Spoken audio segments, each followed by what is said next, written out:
Headline earnings up 22%, earnings per share up 30% on prior year. Good cash generation from operations, 1.4 billion rands worth of cash generated during the year. The book net asset value continues to rise. We're a little bit over 16 rand at year end. Interest-bearing debt to equity has fallen a little further, down to 7%, obviously from that cash generation and the profits. Dividend has grown, 28% for the final dividend, 12% for the full year.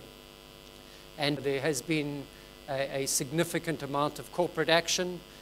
We announced a number of those joint ventures that we did during the year. I'll talk to most of those in a little detail, but we introduced one of the world's major or leading energy trading companies as a joint venture partner in a number of operations, and there have been a number of other acquisitions that we've made or mergers that have happened in the rail space and in some of the shipping or shipping-related businesses during the year.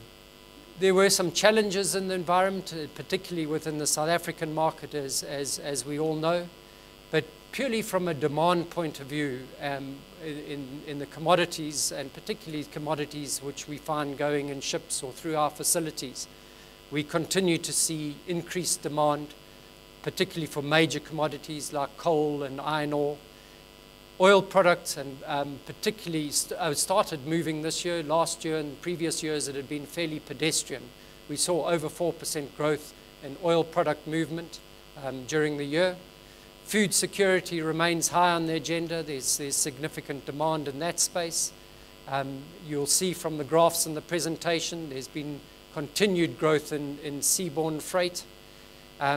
We do, however, still, as we have said over the years, have an oversupply of ships, which has impacted on the market, and I'll speak to that in more detail.